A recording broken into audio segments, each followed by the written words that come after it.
Hello, मेरा नाम कुलदीप है और मेरे चैनल का नाम एजुकेशन एरिया है। मैं आप लोगों को इस समय चक्रवृद्धि ब्याज पढ़ाऊंगा। इससे पहले मैंने साधारण ब्याज का एक वीडियो बना दिया, उसमें लगभग 8-9 सवाल लगवाए हैं।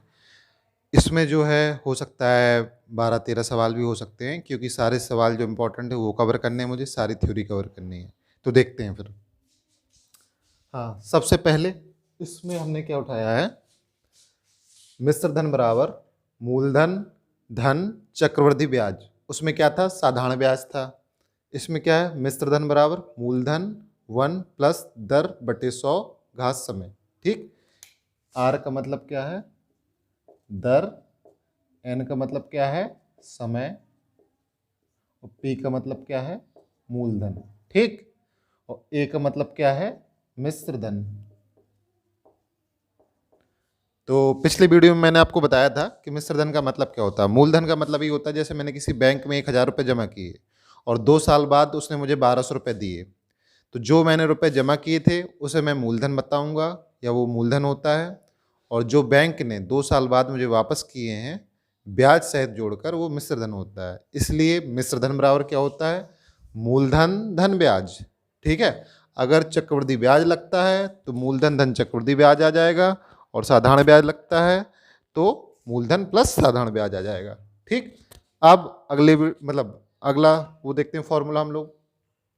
चक्रवृद्धि ब्याज बराबर, पहले तो हमने चक्रवृद्धि मिश्र धन बराबर देखा, मूलधन कोष्टक में 1 प्लस दर बटे 100 पे घात समय।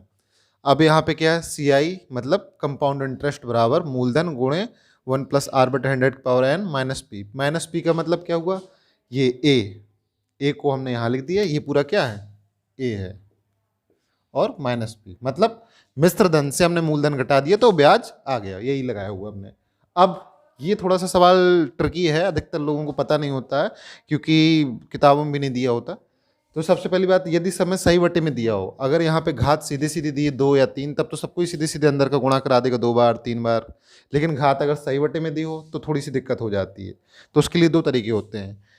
जैसे मान लीजिए 2 सही 1/3 दी है, समय 2 सही 1/3 दिया है, तो 2 वर्ष का समय हम सीधे सीधे निकाल दें और 1/3 का क्या करते हैं, अंदर दर में गुणा करा देते हैं, तो वो आ जाता है। तो देखते हैं इसको फॉर्मूला को हमने सीधे लिख दिया, ए बराबर पी कोष्टक 1 प्लस आर बटे 100 पे घाट टी की जगह हम मान लेते हैं यहाँ एन।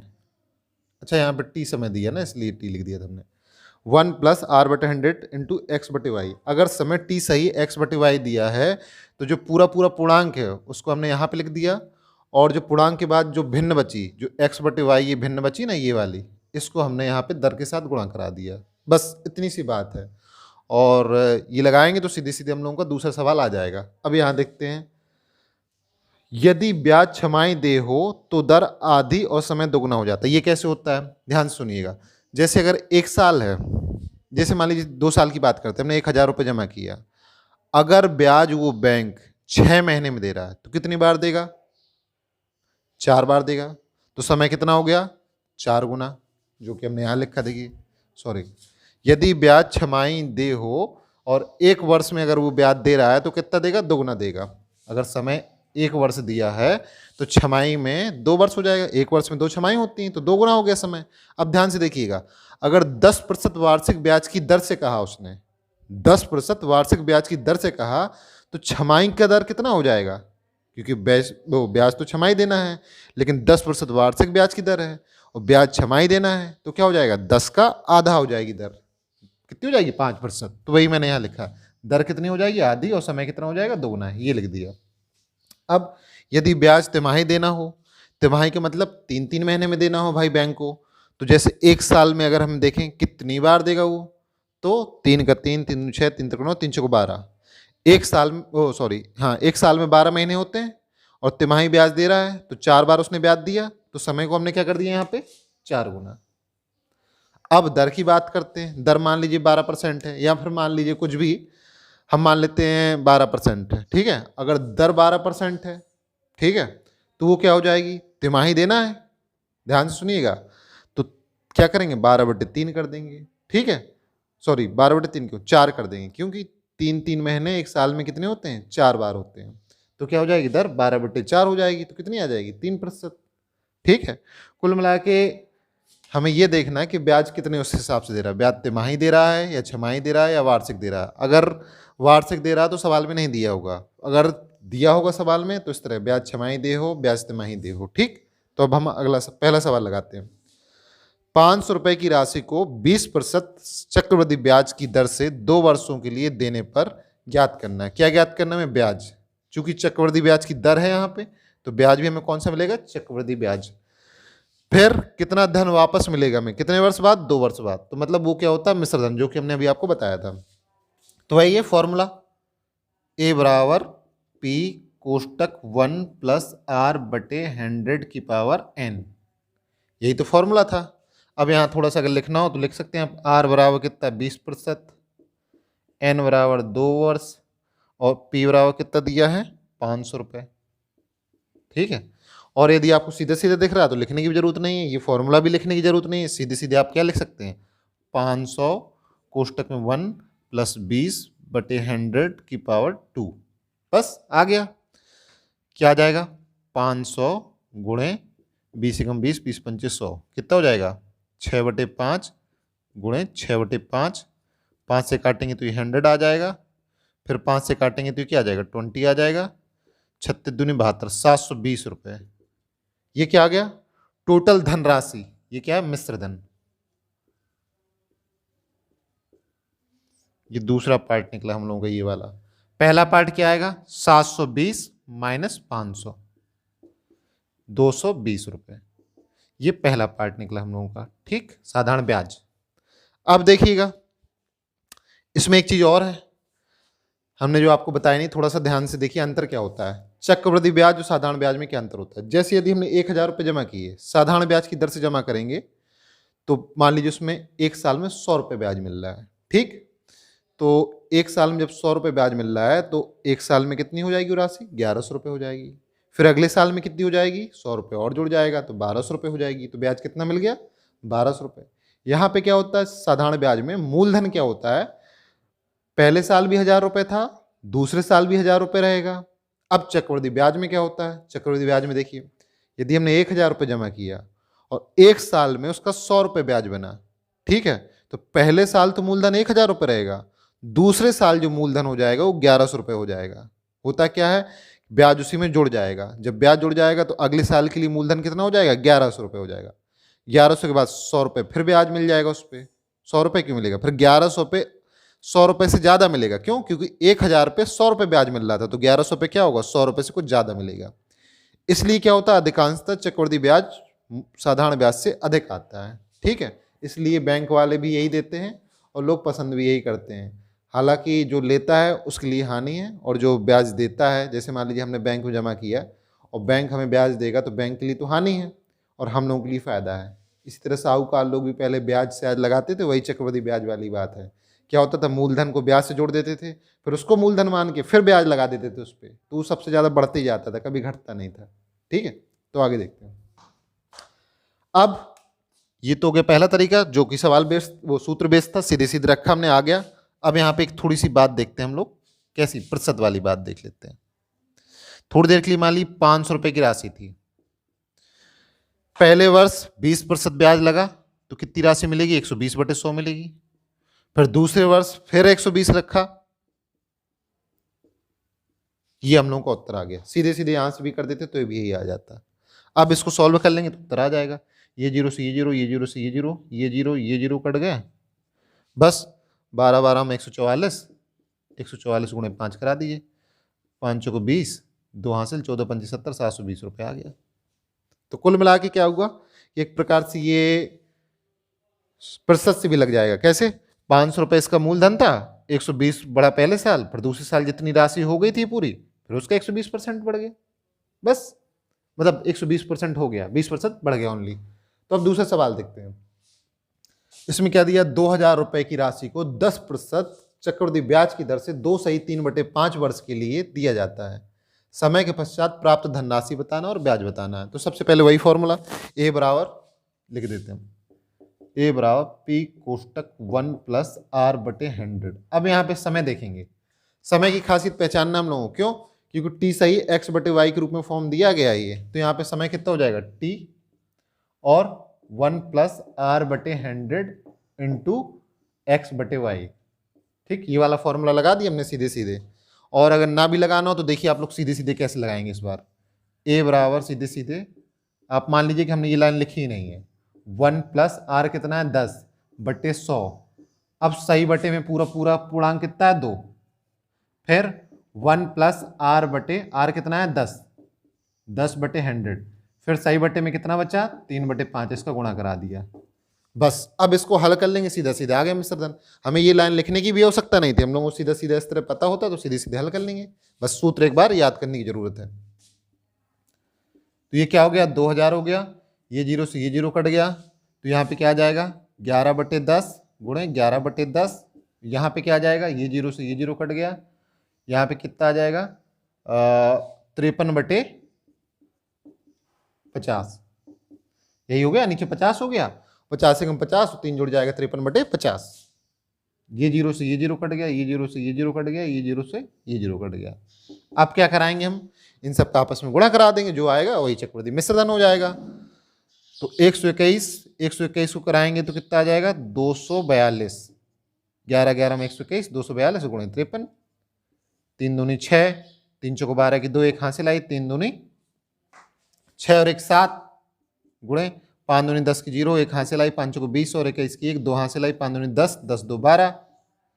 कितना आ जाएगा, हाँ 6 2 7 1 8 2 और 1, हाँ कितना आया 12,826 आया। तो राशि कितनी आ गई 12,826 रुपये टोटल धनराशि हुई। देखें कहीं गड़बड़ तो नहीं हो रहा। अच्छा हाँ, 5 से भाग भी तो करना है, यहाँ 5 से क्या कर देंगे हम लोग भाग कर देंगे। कितना आएगा 5 दूनी 10।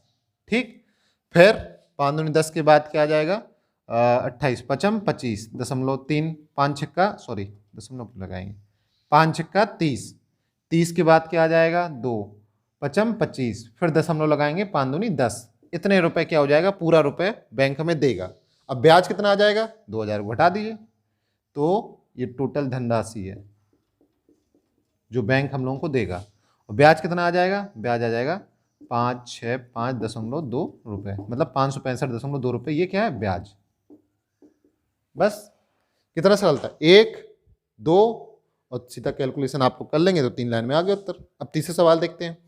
5,000 रुपये को चक्रवृद्धि ब्याज की दर से पहले 2 वर्षों में 10%, तीसरे वर्ष में 20% और चौथे वर्ष में 25% ब्याज दर प्राप्त होने पर उसे कुल कितनी धनराशि प्राप्त होगी।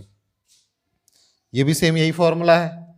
इसमें हमने क्या किया था 2 वर्ष पहले ले लिया था यहाँ पे और 3/5 को बाद में ले लिया था। सेम यही फॉर्मूला यहाँ पे लगा देंगे हम लोग। क्या करेंगे ए बराबर पी कोष्टक, सॉरी हाँ ये सही बटे में था, ये अलग अलग आ जाएगा क्योंकि 2 वर्षों के लिए 10% दिया, दर अलग अलग दी है।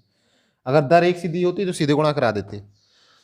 पी कोष्टक, अब हम सीधे सीधे लगा देते हैं, क्यों बार बार फॉर्मूला लिखें। ए बराबर क्या है 500 रुपये था पहले वर्ष के लिए, फिर क्या है 1 प्लस दर कितनी 10/100, समय कितना है 2। देखो 2 वर्षों के लिए तो ये कहानी है चक्रवृद्धि ब्याज की। अगले वर्ष में क्या है दर चेंज हो रही है तो हम तुरंत चेंज करेंगे। तीसरे वर्ष की बात है तो तीसरा वर्ष मतलब एक इकलौता वर्ष, तो क्या होगा यहाँ भी 500 रुपये रहेगा ही। ठीक, 1 प्लस सॉरी इसमें जो आएगा ठीक है उसको हम क्या करेंगे तीसरे वर्ष के लिए 20% रखेंगे, फिर चौथे वर्ष के लिए 25% रखेंगे।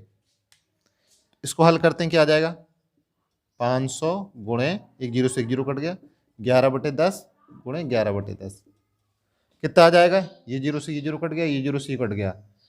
121 था 5 5 दूनी 10 की 0, 1 हासिल आई, 5 एकम 5 5 1 6, इतने रुपए आ गए 2 वर्ष के लिए। अब 2 वर्ष बाद फिर क्या है तीसरे वर्ष के लिए 20% ब्याज है 605 गुणे ए बराबर फिर से वही फॉर्मूला 605 कोष्टक में हमने बताया था ना कि मूलधन क्या हो जाता है इसमें वेरी करता रहता है। 1 प्लस दर कितनी है 20/100, 1 वर्ष के लिए तो 1 आ जाएगा सीधे सीधे 1/5, तो क्या हो जाएगा 605 गुणे 6/5, 5 से काटेंगे 121 आ जाएगा, 6 12 6 72, 726 रुपये। अब क्या होगा जो 726 रुपये आएगा ये बराबर फिर वही फॉर्मूला 1 प्लस 25 की जगह हम क्या कर सकते हैं 25/100, 25 से कम 25, 25 चौको 100, 5/4, 726 गुणे 5/4, 4 से भाग करेंगे, जो भी आएगा वही इसका उत्तर होगा। ठीक, कितने रुपए बैंक देगा।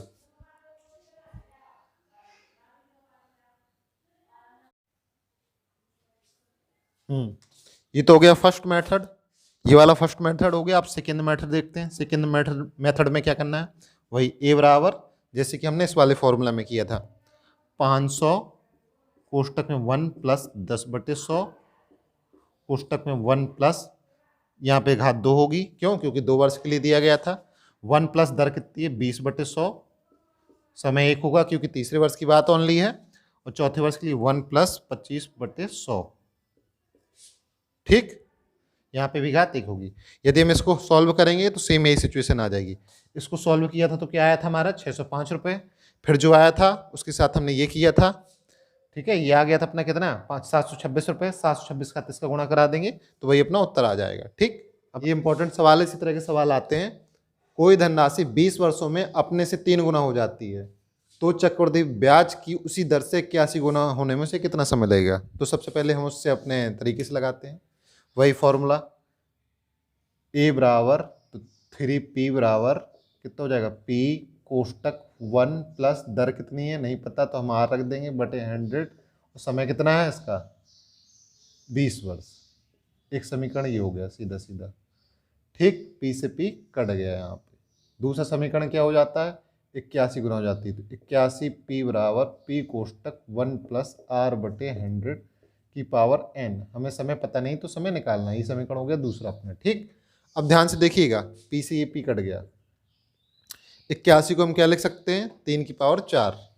यदि हमने इसको यहाँ पे 3 की घात 4 लिख दिया तो ध्यान से देखिएगा, ये 3 पे घात 4 है और ये 1 प्लस r की पावर 100 है। अगर हम पहले समीकरण से समीकरण फर्स्ट से 3 बराबर रख दें, 3 की वैल्यू कितना है 1 प्लस r की पावर 100, 1 प्लस r बटे 100 इंटू 20, और पूरे की घात कितनी है यहाँ पे 4, ये पूरा 3 का मान है, यहाँ पे कितना आ जाएगा 1 धन r बटे 100 की पावर n। देखिएगा ध्यान से, अब घात के ऊपर घात होती तो क्या होता है, घातों का गुणा हो जाता है। कुछ लोग सोच रहे हैं जुड़ती नहीं, घातें गुणा में जुड़ती हैं जब आधार समान हो। ठीक, लेकिन यदि घात के ऊपर घात होती है तो गुणा हो जाता है। जैसे 20 के ऊपर ये घात है तो यहाँ पे घातों का गुणा हो जाएगा, क्या आ जाएगा 1 प्लस r की पावर 100 इंटू 80 बराबर 1 प्लस r की पावर 100 और घात n। n बराबर कितना आ गया 80 वर्ष। और बेसिक सी कॉन्सेप्ट की बात है, यदि 3 गुना 20 वर्ष में हो रही है, 3 गुना 20 वर्ष में हो रही है तो 9 गुना कितने वर्ष में होगी, हाँ सीधी सी बात है। फिर इसी तरह हम लोग बढ़ाते चले जाएंगे तो आ जाएगा सीधे सीधे। ठीक है, अब इसको देखते हैं। हाँ, अब अगला सवाल, कोई धनराशि 8 वर्षों में 2 गुना हो जाती है, चक्रवृद्धि ब्याज की इसी दर, सॉरी सेकेंड टाइप से भी इसको लगा सकते हैं। सीधी सीधी कॉन्सेप्ट की बात है कि हमें समय और गुने पे ध्यान देना है। तो सीधी सीधी आप बात ही समझिए कि यदि 3 वर्ष में 20 गुना हो रही है तो 9 गुना होने में कितना लगेगा इसको 40 वर्ष, 9 के बाद में फिर दुगुना, ऐसे देखिए ना, 3 वर्ष में कितनी थी वो 20 वर्ष में 3 गुना 40 वर्ष में कितनी हो जाएगी, ये भी दुगनी हो जाएगी 9 गुना, 80 वर्ष में कितनी हो जाएगी 9 का दुगना 81 हो जाएगी। अब यहाँ पे क्या है, हमें उल्टा देखना है, 3 गुना कितने में थी 20 वर्ष में, यहाँ गुना लिख देते हैं। 9 गुना कितने में हो जाएगी भाई, दुगने साल हो जाएंगे 40 वर्ष। फिर 9 का वो 81 गुना कितने में हो जाएगी, दुगने में, फिर 80 वर्ष में हो जाएगी। ठीक, तो यही अपना उत्तर आ गया। तो हम दूसरे तरीके से सवाल को सीधे सीधे ये लगाएंगे कि हमें करना कुछ नहीं होता है, हमें ये देखना होता है कि टी वर्ष में मतलब 20 वर्षों में कितनी हो रही है, 3 गुना हो रही है, और हमें निकालना कितना 81 गुना, तो 3 गुना कितने वर्षों में हो रही है 20 वर्ष में।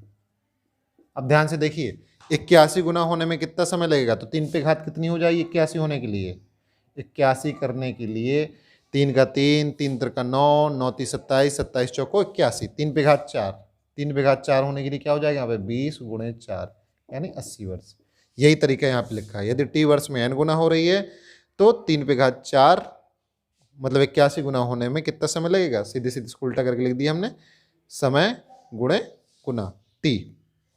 अब यहाँ देखते हैं कोई धनराशि 8 वर्षों में 2 गुना हो जाती है। तो दूसरा तरीका आप लोगों को एक लाइन में लग जाएगा, और अगर कॉमन सेंस डेवलप कर लेंगे तो इसको भी 2 लाइन में लगा सकते हैं, लेकिन ये तरीके से सोच बढ़ेगी। तो समझ बढ़ाने के लिए सबसे पहले आप इस तरीके से प्रयास कीजिएगा, फिर लगाते लगाते ऑटोमेटिक खुद आप ऐसे ही लगा देंगे, मौके पेन और कॉपी उठाने की जरूरत ही नहीं पड़ेगी। कोई धनराशि 8 वर्षों में 2 गुना हो जाती है, चक्रवृद्धि ब्याज की इसी दर से 40 वर्षों में कितना गुना हो जाएगी। देखिए फिर वही तरीका क्या होती है, 2 गुनी हो जाती है। कितने वर्षों में, 8 वर्षों में। दर हमें दी नहीं तो हमने एक आर मान ली, ठीक, 8 हो गया। ये समीकरण पहला हो गया। समीकरण दूसरा क्या है, 40 वर्षों में कितना गुना हो जाएगी, ठीक है, हमें यहाँ नहीं पता। P कोष्टक 1 + R/100 है। अब समझो इसको 40 करना है, ये 8 है, 40 कब होगा, जब इस पे हम घात 5 चढ़ा देंगे। क्यों, हमने आपको सीधे सीधे बताया था कि घात के ऊपर घात होती है तो घातों को क्या होता है, गुणा होता है। हमें यहाँ 40 करना है तो क्या कर सकते हैं, 5 घात इसके ऊपर चढ़ा देंगे। यहाँ पे ये P से P कट गया मान लीजिए, तो यहाँ पे P हटा देते हैं थोड़ी देर के लिए। ये 2 पे घात क्या चढ़ जाएगी, 5। उत्तर क्या आ जाएगा, 2 का 2, 2 दूनी 4, 4 दूनी 8, 8 दूनी 16, 16 दूनी 32। उत्तर क्या आ गया, 32 गुनी। ठीक, पिछले सवाल इस तरीके से कैसे लगाएंगे, इस तरीके से भी देख लीजिए आप। हाँ, टी वर्ष में, कितने वर्ष में, 8 वर्षों में कितनी हो रही थी, 2 गुना। ठीक, अब 40 वर्षों में तो हमने क्या किया था, 8 गुणे 5 बराबर 40। तो यहाँ पे क्या हो जाता था, n की पावर x, तो 2 की पावर 5 बराबर 32 आ गया। बस ये भी 2 लाइन में लग गया, वो भी 2 लाइन में लग गया। अब अगला सवाल देखते हैं। कोई धनराशि चक्रवृद्धि ब्याज की दर से 6 वर्षों में 800 रुपये, 12 वर्षों में 1200 रुपये हो जाती है। धनराशि ज्ञात करना। देखिए तो इसके लिए भी हम लगाते हैं, इसको थोड़ा सा मेट देते हैं, जगह बन जाएगी।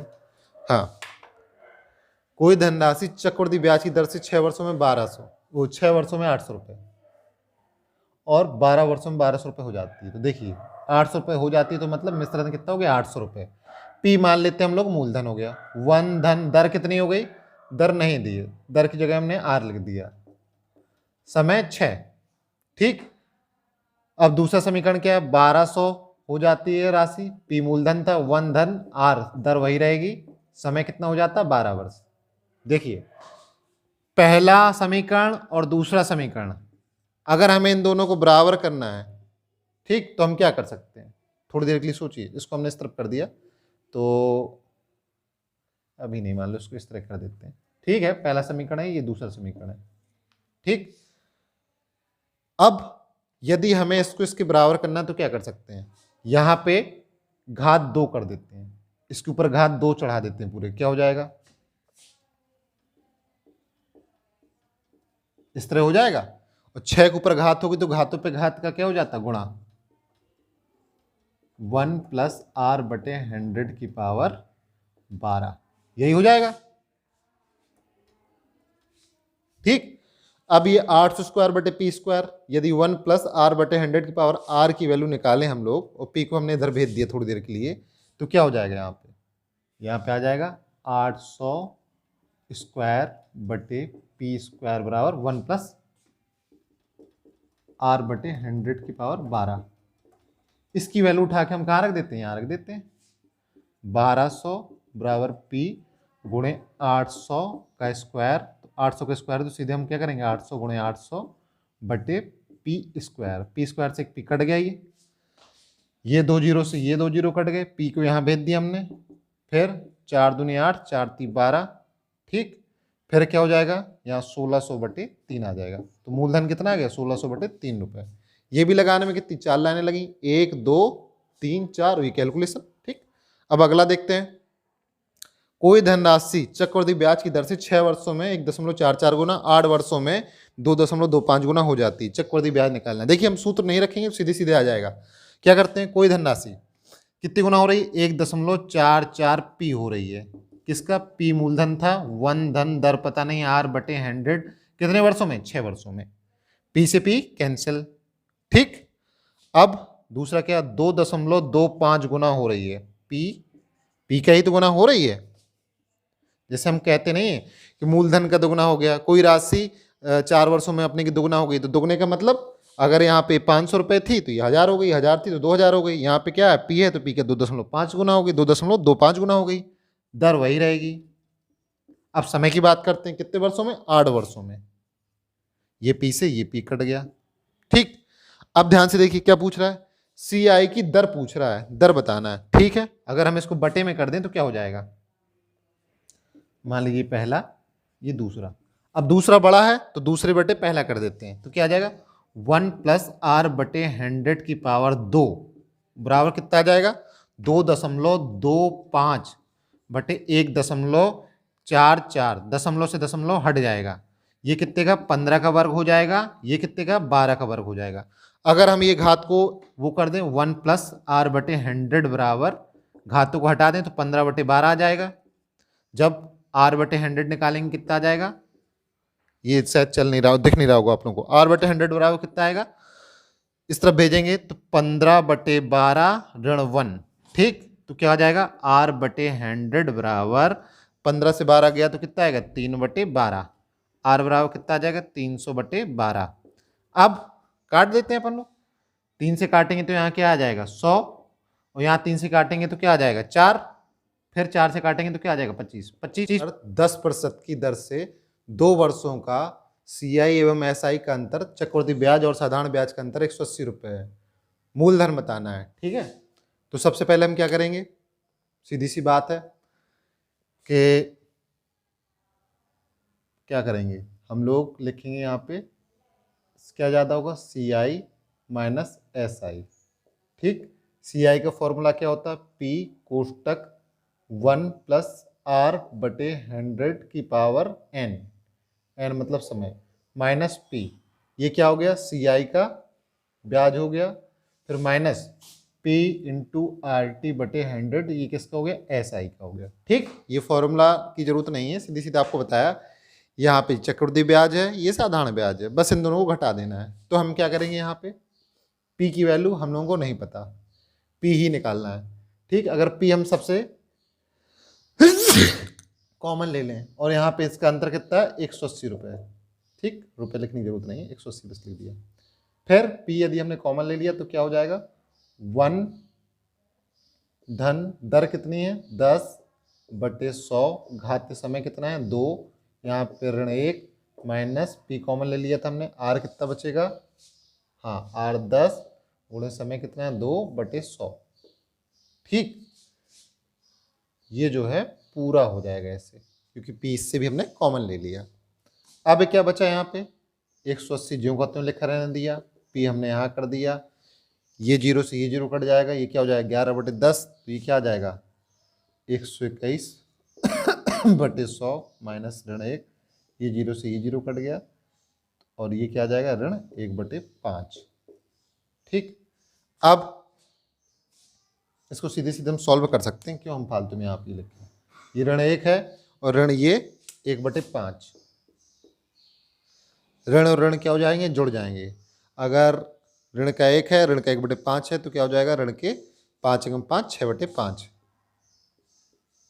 इसका एलसीएम ले लेंगे हम लोग, यहाँ पे क्या आ जाएगा 100, फिर यहाँ पे 121, यहाँ ऋण 20 छिक्का 120 इंटू में पी को हमने यहाँ लिख दिया बराबर 180। ठीक, तो पी बराबर क्या आ जाएगा 180 गुणे 00, ये इतने रुपए मूलधन आ जाएगा। क्यों 121 से 120 गया तो 18,000 आ गया। 1 2 3 4 लाइनों का सवाल है। ठीक, अब आगे देखते हैं, किसी धनराशि पर 2 वर्षों का साधारण ब्याज 1600 रुपये और चक्रवृद्धि ब्याज 1760 रुपये, दर बताना है हमें, दर दोनों में समान ही होगी। ठीक, और धनराशि भी दोनों में समान है। देखते हैं, सबसे पहले हम एस आई वाले में कितना है 1600 रुपये बराबर, पी नहीं पता, आर नहीं पता, समय 2 वर्ष दिया है बटे 100। तो हम क्या करेंगे, थोड़ी देर के लिए हम यहाँ पे पी बराबर निकाल लेते हैं, ये 2 से काट देंगे इसको, तो क्या आ जाएगा 50, 16 पंचे 80, P बराबर क्या आ जाएगा 16 पंचे 80। ठीक फिर इसके बाद में क्या आ जाएगा 1 2 3 जीरो, 2 जीरो ये 1 जीरो ये, बटे में क्या आ जाएगा R बराबर P बराबर निकाल लेते हैं। ठीक है, क्योंकि हमें दर निकालना है तो दूसरे समीकरण में R का होना जरूरी है।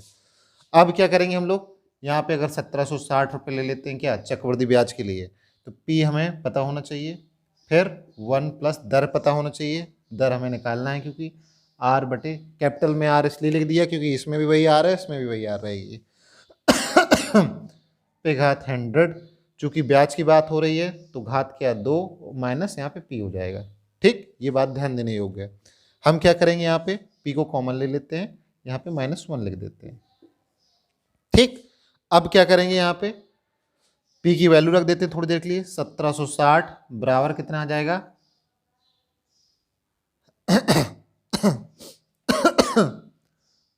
80,000 बटे R कोष्टक में। अब इसको यदि हम तोड़ेंगे तो क्या आएगा A प्लस बी का होल स्क्वायर, एक A का स्क्वायर धन B का स्क्वायर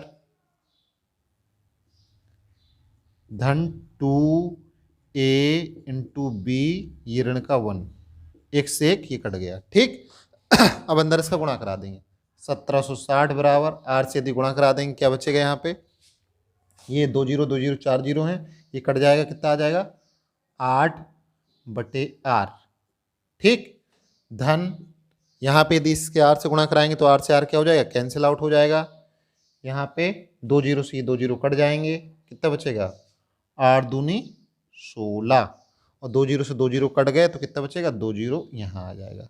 ठीक, अब सीधे हम इसको हल कर लेते हैं, 8/R बराबर 1600 को उस तरफ भेज देंगे, 1760 से घटेगा तो क्या आ जाएगा 160, 8 से काट देंगे 20, तो R बराबर कितना आ जाएगा 20% आ जाएगा। ठीक, वार्षिक। अब अगला सवाल, हाँ ये सवाल हमने साधारण ब्याज में भी लगवाया था और चक्रवृद्धि ब्याज में भी लगवा रहे हैं। इसका मेन उद्देश्य ये है कि आप लोगों की थोड़ी समझ विकसित हो, और ये सवाल अक्सर आता है तो थोड़ा सा ध्यान देते हैं हम लोग। एक व्यक्ति टीवी खरीदता है, टीवी कितने की थी टीवी जितने भी रुपए की हो हमें नहीं पता, लेकिन उसने क्या किया नगद 12,000 रुपये दे दिए, और जो बची हुई राशि थी उसकी किस्त बनवा दी, कितनी की 2,662 रुपये की। कितनी किस्त देना उसको 3 किस्त देना है। ठीक अगर मान लीजिए 2,662 की 3 किस्त दे रहा है, तो जो किस्त देगा वो तीनों और 12,000 रुपये वो मिला के क्या होगा ब्याज भी तो देना पड़ेगा उसे, तो 2662 में वो क्या दे रहा है ब्याज भी दे रहा है। CI की दर 10% हो, टीवी का वास्तविक मूल्य हमें बताना है। ब्याज सहित वाला अगर मूल पूछता तो सीधा 12,000 धन 3 गुणे 2 ये 2662, या 3 बार इसको जोड़ दो फिर सीधा जोड़ दो तो सीधा टीवी का मूल्य आ जाता है ब्याज सहित। लेकिन हमें क्या करना है वास्तविक मूल्य बताना है, तो हम क्या करेंगे सबसे पहले एक काम करते हैं हम लोग, टीवी का वास्तविक मूल्य, टीवी का वास्तविक मूल्य कितना हो जाएगा 12,000 धन, अब उसने किस्त दी होगी, मान लो पहले में P1 किस्त दी, दूसरे में P2 किस्त दी, मतलब मूलधन था, पहले में P1 मूलधन था, दूसरे में P2 मूलधन, तीसरे में P3 मूलधन था। तो देखते हैं कैसे। तो पहले किस्त में जब 2662 रुपये दिए तो उस समय मूलधन कितना रहा होगा 1 धन, दर कितनी 10/100, समझिएगा, इस समय P1 पता चल जाएगा। फिर दूसरी किस्त में P2 1 धन 10/100 पे घात 2, क्यों, क्योंकि ये दूसरे वर्ष दे रहा है, एक वर्ष का भी ब्याज इससे ले लेगा 10% के साथ। ठीक है, वार्षिक किस्तों में दे रहा है। फिर 2662 का P3 1 प्लस 10/100 पे घात 3। ठीक, यही होगा। अब हम लोग क्या करेंगे, अब हम लोग इसको हल करेंगे, सॉरी हाँ इसको हम लोग क्या करेंगे हल करेंगे, यहाँ से P1 निकालेंगे तो कैसे आएगा P1, ये 0 से ये 0 कट गया, P1 बराबर क्या आ जाएगा 2662 गुणे 10/11। ठीक, 11 का भाग देते हैं यहाँ पे, 11 कम 11 दूनी 22, ठीक 4 बचा 46, 11 चौको 44, फिर 2 बचा 11 दूनी 22, तो पहली किस्त कितनी होगी 2420 रुपये। दूसरी किस्त में ज़्यादा ब्याज लगा होगा, ऑब्वियस सी बात है। P2 बराबर कितना हो गया 2662 गुणे, इसको भी 1 0 से 1 0 कट दिया, ये 2 है, तो क्या हो जाएगा यहाँ पे 11/10, जब उस तरफ भेजेंगे तो क्या हो जाएगा 11/10 है और स्क्वायर है तो 11 का स्क्वायर 121/100, उस तरफ भेजेंगे तो 100/121। ठीक, सीधे सीधे काट के देख लेते हैं 121 से। चलिए हम यहीं कर देते हैं, यहाँ कर देते हैं 121 भागे 26/62। 121 से कम 121, 21 2 से करते हैं, यहाँ पे क्या है 4, सॉरी यहाँ 2 4 2, घटाएंगे कितना बचेगा यहाँ पे 4 2 2, कितनी बार गया 22 बार, क्या आ जाएगा 2200 रुपये इसका, ये आ गई। P3 निकालना हो तो मतलब रुपए घटता जा रहा है लेकिन ब्याज बढ़ बढ़ के वो किस्तों के बराबर हो गया। अब P3 बराबर क्या निकालेंगे भाई 26/62 गुणे 1000/1331। क्यों?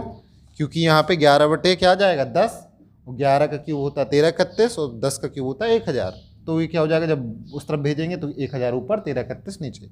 अब ये सीधे सीधे 2 बार कट रहा है, किस्त कितनी आ जाएगी 2000 रुपये। तो टीवी का वास्तविक मूल्य कितना हो जाएगा, यहीं पर रख देते हैं हम लोग 12,000, समीकरण मान लो एक है, एक पर रख देते हैं 12,000 धन 2,000 धन 2200 रुपये धन 2420 रुपये।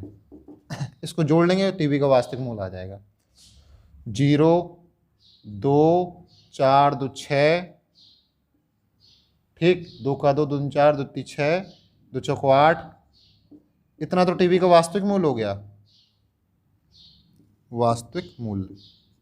अच्छा, ब्याज सहित मूल्य कितना होगा, सीधे सीधे हमने बताया था आपको 12,000 रुपये पहले से था, और क्या हो जाएगा 26/62 धन 26/62 धन 26/62, यही तो किस्त थी 2,662 हर बार किस्त लग रही थी, इसको जोड़ देंगे तो ब्याज सहित मूल्य आ जाएगा जितना उसको देना पड़ा, ये टीवी का वास्तविक मूल्य था। चलिए जोड़ के देख लेते हैं, 2 का 2 2 4 2 3 6, 6 का 6 6 2 12 6 3 18, 18 के बाद एक हाथ से लाई, 6 का 6 6 2 12 6 3 18, 18 और एक कितना हो गया था 19 की 9, एक हाथ से ला गई, 2 का 2 2 2 4 2 3 6 2 चौको 8 और एक 9, ये देखिए कितना रुपये ज़्यादा देना पड़ा उसको, ये घटा के निकाल लेंगे हम लोग, वो बात की बात है, सवाल में पूछा नहीं है, सवाल में केवल वास्तविक मूल्य पूछा गया, तो अपना उत्तर क्या हो जाएगा, ये हो जाएगा। ठीक, अब अगला सवाल देखते हैं। हाँ, ये वाला सवाल जो है काफ़ी इंपॉर्टेंट रहता है, इसको मैंने थोड़ा सा संख्यात्मक ना देख के सीधे सीधे XYZ में ले दिया ताकि आप लोग को थोड़ी सी सेंस और डेवलप हो, उसमें कुछ होता नहीं, कैलकुलेशन करना होता है। देखिए, किसी स्थान के लिए हम जनसंख्या की बात करते हैं, तो किसी स्थान की जनसंख्या मान लीजिए अगर 1996 में 1 लाख थी, ठीक, तो जब 2000 में हुई होगी 4 साल बाद, तो कैसी हुई होगी, देखिए 1 लाख थी, अगर मान लीजिए 1 साल में 10,000 बढ़ी, तो पहले साल में कितनी हुई 1,10,000, फिर इसके बाद में जनसंख्या चक्रवृद्धि ब्याज की दर से बढ़ेगी, मूलधन कितना हो जाएगा, मतलब मूल जनसंख्या कितनी मानी जाएगी 2001 में 1,10,000, फिर बढ़ेगी तो 1,10,000 के यदि 10% यदि हम ले रहे हैं तो कितना हो जाएगा, वो 1,10,000 से ज़्यादा होगा, 1,11,000 आएगा, तो लगभग जनसंख्या 1,12,000 या 21, मतलब कुछ मिला के 1,21,22,000 हो जाएगी। फिर 2002 में 1,21,22,000 के बाद में फिर लगाएंगे हम लोग, तो इस तरह से एक निश्चित न बढ़ के मूलधन बढ़ता जाएगा बढ़ता जाएगा बढ़ता जाएगा, और वो जो मूलधन अगले साल के लिए जो मिश्रधन होगा वो मूलधन का काम करेगा। जैसे 2001 में जनसंख्या 1,10,000 हो गई तो मिश्रधन का काम करेगा। देखते हैं इसको, तो सूत्र वही लगाते हैं, हमने बताया था आप लोगों को कि जनसंख्या में सीधे चक्रवृद्धि ब्याज वाला सूत्र लगेगा, साधारण ब्याज वाला नहीं लगेगा। क्यों? क्योंकि जो लोग पैदा हुए हैं बड़े हुए हैं वो भी जनसंख्या पैदा कर रहे हैं, इसलिए। ठीक, इसी तरह बैंक में क्या होता है, जो पैसा जमा है यानी ब्याज मिल रहा है जिस पे, वो ब्याज भी एक प्रकार से उस पर भी ब्याज मिलेगा, तो वो होता है। अब मान लेते हैं इसको ए लिख देते हैं, ये 1996 का है। ठीक, किसी स्थान की जनसंख्या 1996 में x है, तो हम यहाँ पे सीधे सीधे लिख देते हैं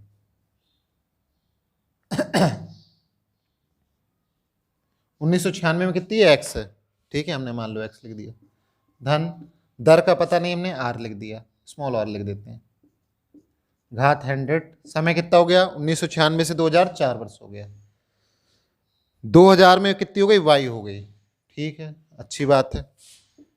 अब 2004 में क्या हो जाती है, z हो जाती है, तो यहाँ पे क्या होगा ध्यान से देखिएगा, 2004 में जो जनसंख्या हुई z हुई, और 2000 की जनसंख्या जो है मूलधन का काम करेगी, तो 2000 की जनसंख्या कितनी हुई थी y, 1 धन r बटे 100 की पावर 4। ये समीकरण हो गया दूसरा।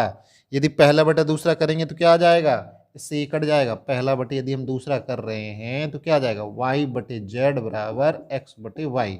तो एक्स वाई जेड में संबंध क्या आ जाएगा, सीधे सीधे आ जाएगा वाई स्क्वायर बराबर एक्स जेड। ये उत्तर हो गया। अब अगर इसी सवाल में संख्या दी होती तो रख के निकालते रहते मान। यदि आप लोगों को वीडियो मेरा पसंद आ रहा है तो प्लीज़ लाइक शेयर सब्सक्राइब कीजिए और इन सवालों को लगाने के बाद प्रैक्टिस जरूर कीजिए। मेरे चैनल का नाम एजुकेशन एरिया है, आप उससे डायरेक्ट सर्च कर सकते हैं। इसके बाद में हो सकता है